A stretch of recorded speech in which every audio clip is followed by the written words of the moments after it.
Austin was raised by a single mother.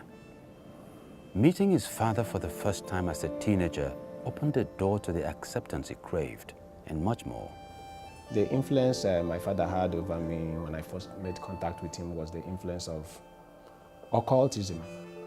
I began to practice mysticism to the extent that I began to astral travel.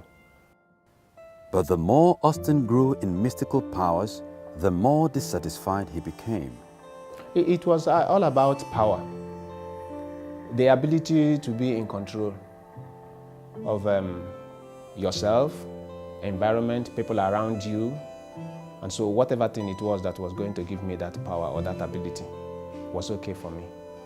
And so I joined the campus cult group in my first year on campus. The Black Axe Confraternity became Austin's new family on campus. But in his final year, an encounter during a gang-related assignment would bring Austin's life to a screeching halt. He led a team that invaded a man's home to exact vengeance for his gang. The hit failed. Austin was arrested and charged to court for armed robbery. At the police station, I was always hoping that the journey was going to end at the police station at the state CID. Maybe they were going to grant me bail, and then I was going to leave from there. That didn't happen. And then I was taken to court. I was remanded in prison custody. So the first time I stepped my feet inside the prison compound, I knew that something was terribly wrong with the turn that my life has taken. Austin remained in prison awaiting his trial. In his second year, Austin gave his life to the Lord in a prison fellowship and started sharing the gospel with other inmates.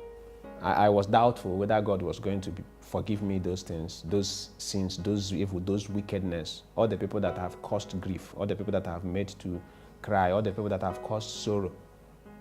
I say, God, if you can forgive me, if you can overlook my sins and my offenses and come in and take over, you can actually turn my life around. And somehow I knew He answered that prayer. I became a prison pastor, a prison evangelist. I started my own nurture group. I began to teach people who did not go to school even how to read the Bible from A to Z. They learned how to read the Bible. They became evangelists. We are going on evangelism every Friday. I was no longer interested about my freedom. My interest right now revolved around what God was going to do with me and in me while I was still in prison. After 7 years, Austin finally went to trial. He was sentenced to death for armed robbery, a different crime than he committed. After I had an interview with the officer in charge of the prison, I went straight to the prison chapel where I started preaching the love of Christ again. At the end of that ministration that day, 17 people gave their lives to Christ. Austin was transferred to death row where he awaited his execution. For the next 10 years, he learned to live one day at a time, not knowing if the next day would be his last. It was 10 years of recycled trauma because each day you wake up, you come out from your cell. Like my cell, after the next 2-3 cells, you see the gallows. By this time, I had eaten so much of the Word of God that, in fact, I was sleeping and waking the Word of God, and the Spirit of God told me to start writing. The Spirit of God gave me an instruction to start writing, that the book I will write in prison was going to open a lot of doors. Austin published his book from death row and sent copies to his trial judge. I was told that on receipt of that copy, she came out from her chambers, knelt down under the sun, raised her hand in praise to God and said, God, I thank you, He is not dead. His blood will not be on my head. And then she took up the responsibility of working for my freedom. And so the same person who pronounced death sentence on me was the same person God used to champion my freedom. And then the government set up a panel to review my case. And so the panel sat. After reviewing my case, I was actually recommended for state pardon.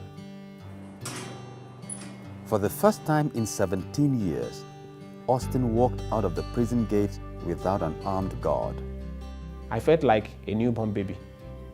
I felt like the air I was breathing outside of prison was different from the air I was breathing in prison.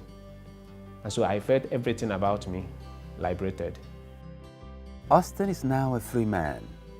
He says that in Jesus, he has finally found the true power and acceptance that he had been searching for.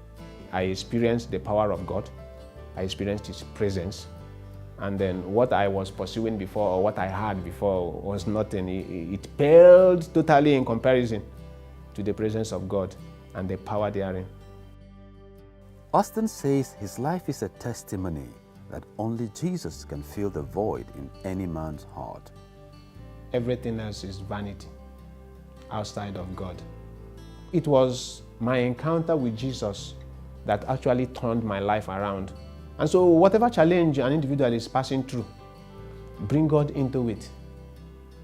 He will make an end of it, and then He will bring newness to your life.